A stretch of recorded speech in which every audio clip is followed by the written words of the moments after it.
What's up, guys? It's Hot Sauce Hunk here. We're starting off with a rockin' Good Friday. You guys have so many issues.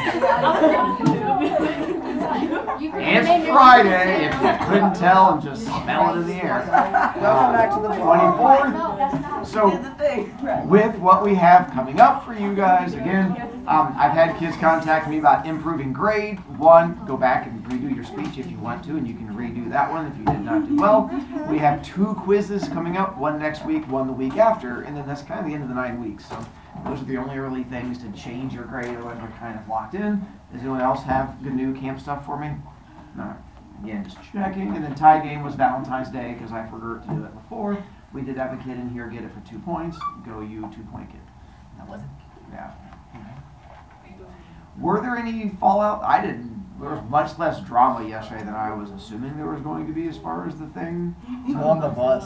Was it on the bus? Oh, yeah. What happened? I heard like one person in the hallway talking about the dress code. That's not bad then. I was glad it was like Oh, Jehovah, when we were lining up for lunch, Jehovah would just start throwing out dress codes. Like he'd be looking at someone and he'd be like, dress code, dress code, dress Shocker. Well, code. it's Jehovah, so. Yeah.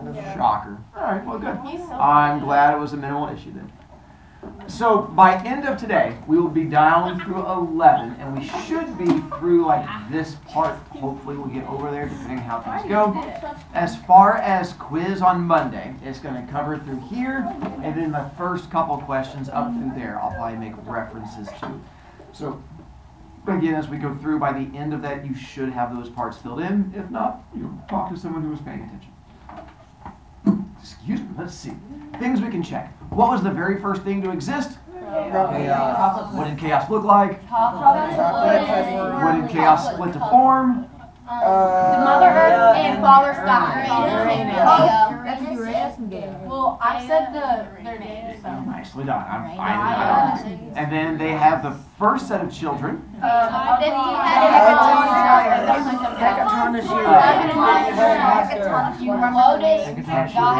years or 50-headed monsters, 100-headed monsters.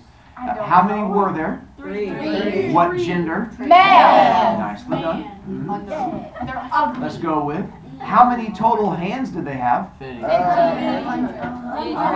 wonder what it says up there. Oh, I said 50. 100. He's so done.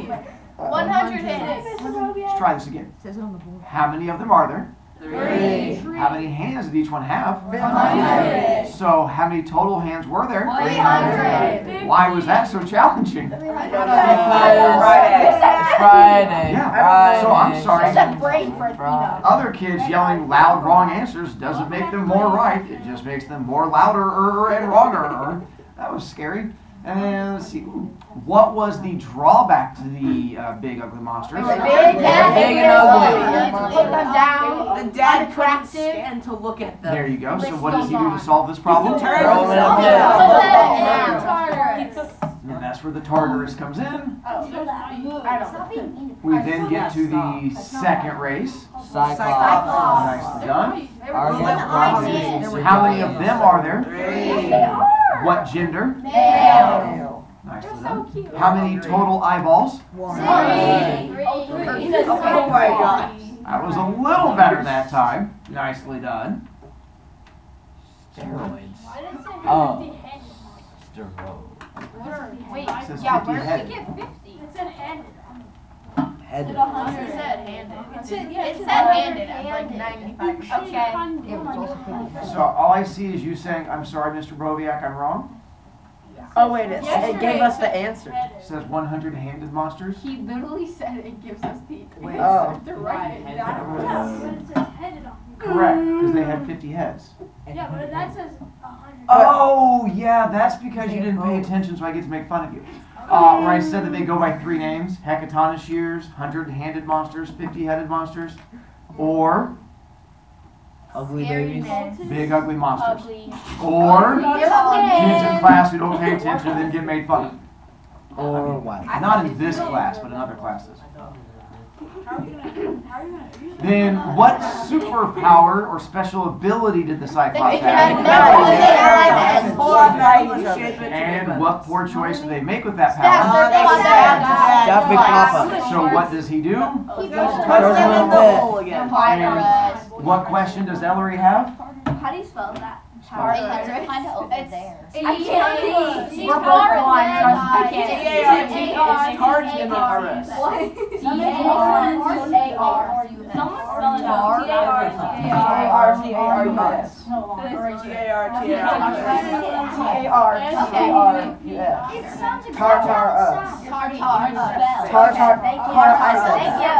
Alec, you're not original. I hear people Well, I losing made it points. first. I'm sorry. So then we get to the third set of children, and they would be the. And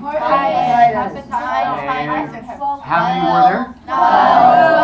How many boys? 6. How many of them did she get brains? 6. What do we call the ones with brains?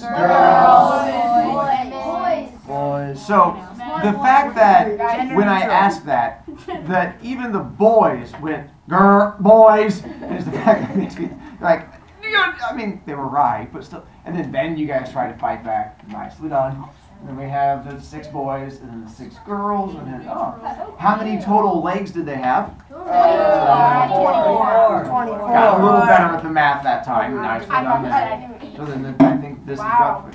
So they had the categories in the middle. All right, this is where we stop.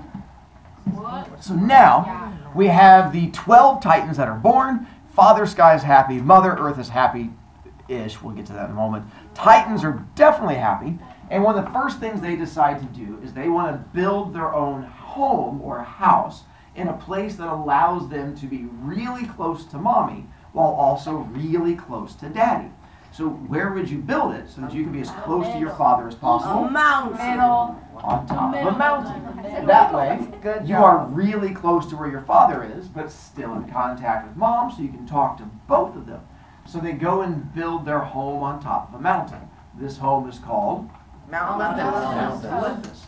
Each of the Olympians builds their own and designs their own throne to go in Mount Olympus.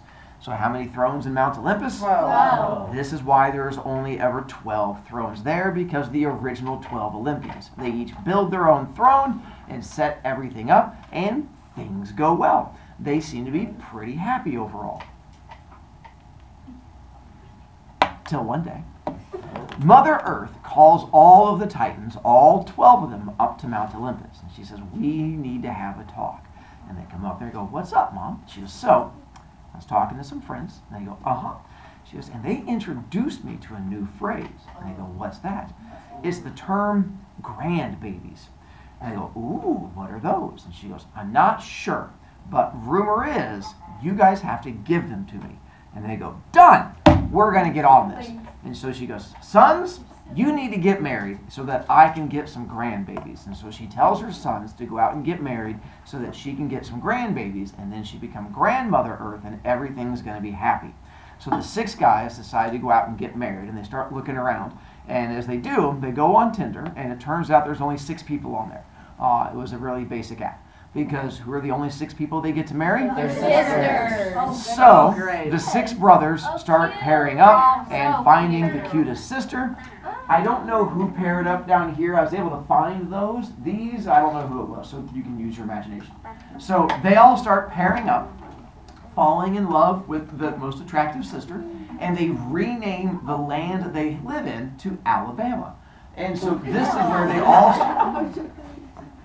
start making new babies, and this is where the new race of Titans come in, and we have grandbabies everywhere. And then the grandbabies meet other grandbabies, and they start having great grandbabies, and then even greater grandbabies, and they end up populating the entire planet with all of these Titans. Starts off as 12, and eventually becomes hundreds, and then thousands.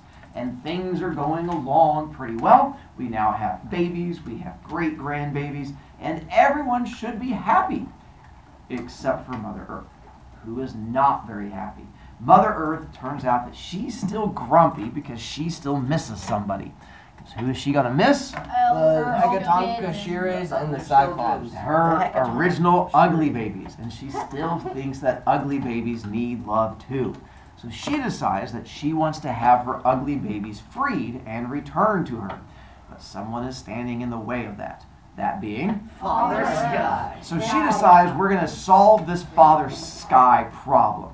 If you want to have your babies back and Father Sky says no, how do you solve this? You overthrow Father Sky. She decides to hire the very first assassin. So she decides that she is going to get an assassin. Now, there's not a whole lot to choose from, so she decides to start with her 6 sons, because obviously if you're going to have your husband killed, you start with one of your children. So she calls in the very first son, a guy by the name of Uranus. And she brings in Uranus. She's like, hey, kid.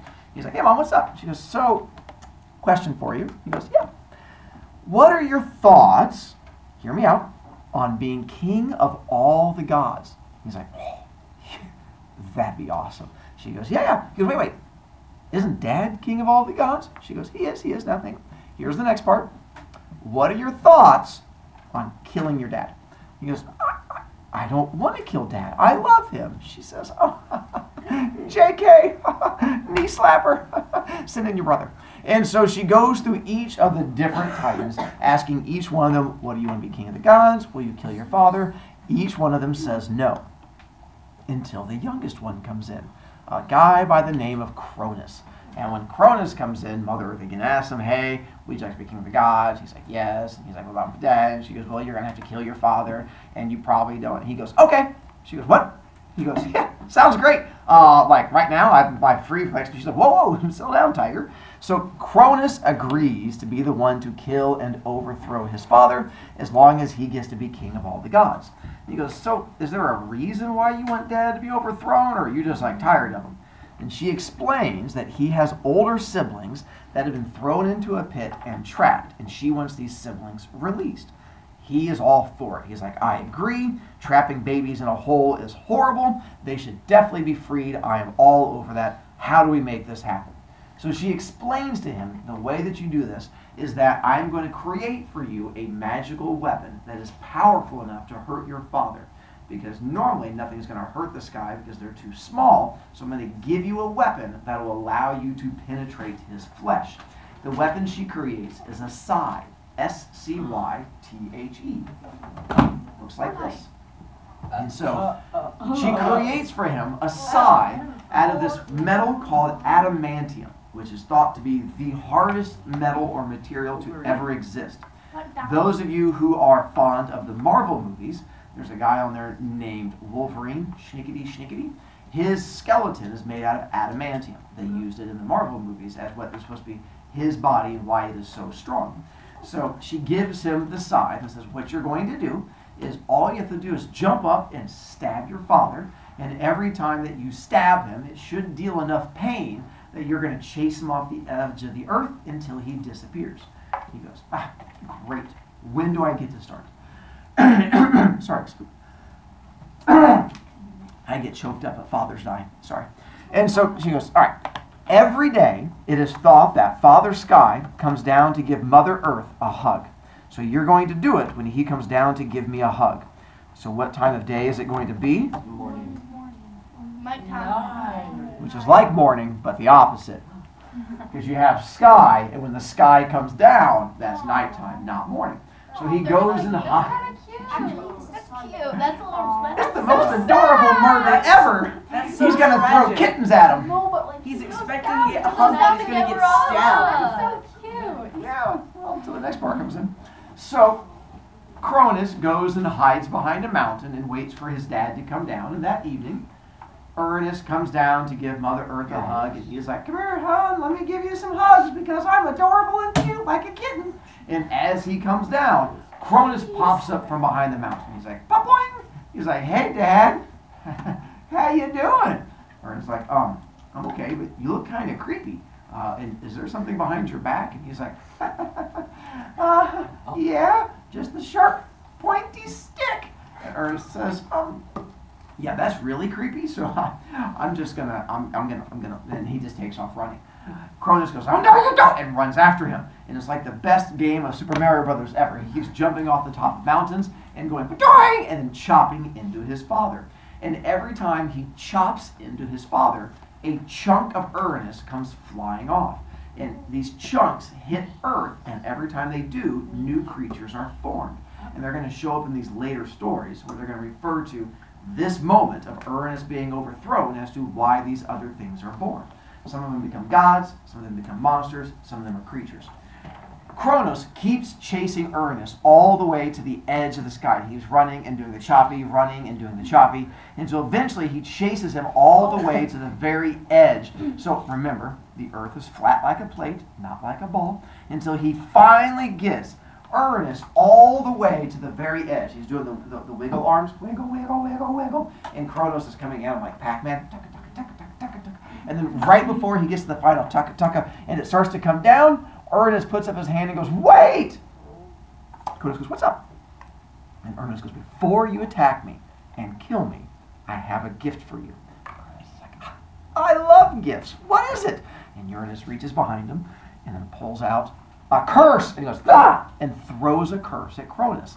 And it says, because I am king of the gods, and you are my child, and you are overthrowing me, as long as my bloodline is on the throne, you shall always be overthrown by one of your children, and you shall never be able to rest. Curse. Cronus yells, no, not a curse. Don't care. And jumps at his father one last time and swings, and right before it makes contact, Uranus turns and jumps and is gone forever.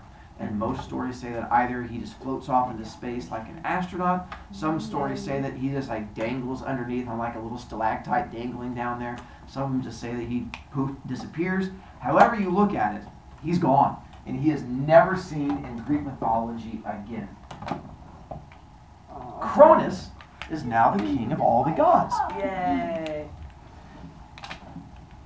And he goes back up to Mount Olympus and explains to all the other gods, hey, they're dead. I'm your new king. I get to rule over everything. And the other gods go, okay, sounds cool. And they're perfectly fine with it. Now, here's where some of you may have a small problem and go, Mr. Brovicast? Yes. Did he just stab the sky? Yes, he did. Did he kill the sky? Yes, he did. So, we now have what's called Stepdaddy Sky. And a new Stepdaddy Sky is up there because I don't know how Greek mythology works. But yes, you kill the sky, and there's still a sky, and life is just confusing. But don't worry, it's going to get worse.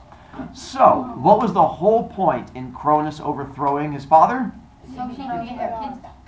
And Gia reminds him, he's like, hey, Pumpkin, now that you're the king of all the gods, can you go release your brothers? No. He's like, oh, yeah, that'll be fine. He's like, how do I go about doing that? So she explains that there's this underground passageway. You go down there, it opens up into this big cave. You throw open the doors, and you go in there. You're going to find the big hole, and then you go ahead and release them. Cronus is like, done, easy. And he goes running down there, finds the giant cave, boom, throws open the giant doors. He's like, this room is humongous. I can yell, echo, echo. He starts walking. He's like, my name is Cronus. I am the new king of the gods. And he gets over to the hole, and he was like, and I am here to go, holy Christ! And he looks in the hole, he's like, oh, what are those?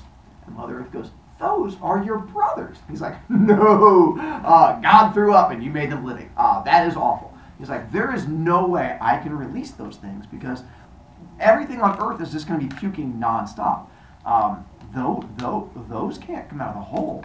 And Mother Earth goes, but you promised. You should have showed me a picture because that's not happening. And she goes, but what are, he goes, I have a new plan. She goes, what is it? My new plan is called locking this door and never coming in this room again because those things are not going anywhere. And he backs up, shuts the door, locks it, and leaves them in there. Mother Earth is irate. She's like, if I had arms, I'd... He's like, but you don't. And he leaves them in there. Mother Earth decides to start plotting her revenge because he went down there, screamed, realized how incredibly disgusting they were, and then just ran away and left all of them down there. And so thus he becomes king of all the gods and never actually had to release the monsters down below. So this first part over here should now be completely done. Yeah. Now we get to move over to the right part. Now that Cronus is king, let's get to our next part of it. Cronus has friends, and he decides to create a squad of 3 guys he decides to hang out with on a regular basis. And there are 3 brothers who start to hang out with him. The first one is a guy by the name of Prometheus, who I had mentioned once before with you guys. Remember what Prometheus does? He makes humans. Not yet, but you're getting there. He was super smart. So Prometheus was the super smartest person to ever exist. And the reason he's super smart is he could actually see the future. The word Prometheus in Greek, pro means forward or ahead, and then methe means to think. And it was thought that he could look into the future. Because of that, Cronus loved having him on his team. Whenever they would squad up for Fortnite, Prometheus was great. They're helping him, knowing when the next person was going to attack. So he and Prometheus were really good friends. Prometheus brought along his twin brother, a guy by the name of Epimetheus. Epimetheus also had a superpower. His superpower? Dumb. Super dumb. And so it's just the opposite of his brother. Epimetheus, epi means after, and then methi, again, means thinking, so his name was Afterthought. Now, it wasn't that Epimetheus was dumb. It was that Epimetheus could not see into the future. That's what made him dumb. And before you guys get worried and think, Mr. Brovicast, I can't see in the future. Does that make me dumb? The answer is no. You guys are dumb for other reasons. So you guys actually can see the future. Way more than you think you can. And there's an easy experiment you can do to prove to yourself that you can see the future. Here's how the experiment works. When you go home today, those of you in Honor Society might be really late, so go into this place called the kitchen in your house, and you have a thing called a stove. Go over to the stove, and you're going to twist these little knobs on top. One of them should activate a burner that has like a little red disc. Wait until you see the disc get really red. Take your right hand and just slap it right down there on top. Count to about 3, and then pull your hand back off. Might take a little bit to get some pulling on there. It might be stuck. Now, take your left hand and slap it back on there too. At some point, before your left hand makes contact, your brain is going to go, no! That's called seeing the future, because your brain doesn't want it to happen. Some of you are so good at seeing the future, before you put your right hand down, you're going to go, that's called seeing the future. Some of you are so good at seeing the future, right now you're rolling your eyes going, that's you seeing the future. Epimetheus does not have that ability. Epimetheus would just go, oh, God, ooh, oh, what, ooh. It would just be over and over and over again because there's no making a connection of seeing the future. So you guys, most of you guys are smarter than Epimetheus and can see the future. And then we get to the third brother, a guy by the name of Atlas. Prometheus was super smart. Epimetheus, super dumb. Atlas also has a superpower and is not super in the middle. These are not the 3 little bears, and he was like, my porridge tastes the bestest. So it's not that one. Super strong. Is correct. He was the one that was super strong. That's where this guy over here holding up the planet comes in, that we'll end up talking about this story in a moment. So he was the strongest. He was sort of the Hulk of all the Titans. And he ran around yelling, Atlas, smash! And would crush things around him and things like that. So the 3 of them hung out with Cronus and became his best friends. And things go well for a while. One of the small problems that Cronus had was he had a little bit of an anger problem, where when people would make him grumpy, his first solution was to punch and stab them. But apparently when you're king of the gods, that's not a good leadership style. So Prometheus approaches him one day and he goes, hey, you know how you keep getting angry and you're like, "Rawr," and you punch other gods? And he's like, yeah. And like, you have to stop doing that. Kronos goes, no. He goes, well, what am I supposed to do when I get really angry? I just want to like, "Arr!" So Prometheus says, how about we come up with a race of really small gods, and when you get mad, instead of hitting a god, you go find one of these small ones, and you just go splurt, and then it just makes you feel better. Kronos goes, you could do that? He's like, buddy, I got you. So they decide to create the first race of humans. To make them extra squishy so that Kronos can help vent his anger, he uses 2 ingredients, dirt and water. And when you mix dirt and water together, it becomes mud. So the first humans were just made out of these little mud people, and then Prometheus sprinkled dust on top of them, and they came to life like little Pinocchios. I'm a real boy. And then they would dance around. He did not make girls, because again, girls are smart and require work. Boys were easy. You could just like squish them out, and they'd just drop down, like run into a wall a couple times. And he was like, good stuff. So now we have this first race of humans, and Cronus becomes an even better leader, because whenever he got grumpy, he would go squish a few people, be like, oh, God, that feels better. And then Prometheus would make some more, and then things would continue, which is why in his picture up there you see him with his little scythe from killing Daddy and the little people that he gets to go all squish squish. At this time, it was also always sunny. During Kronos' reign, we have not invented seasons yet. So it was summertime all the time. And we had not invented evil yet. Evil is the thing that actually gets invented later on. This was known as the golden age of mankind, because it was always summertime, no evil existed, and there were no women. You already said that with no evil. Ouch. So because of that, it was the... Guys, just let me get away with that one. So we have the goal. So much like earlier with the whole that girls were like boys with brains, you're like, that's true. And here I said girls were evil, and you're like, eh, not wrong. So now we have this new race of people that exist, and everything goes wonderfully, and there's never drama again. Just kidding. Next week we're going to get into our next level of drama and all the issues that are going to happen.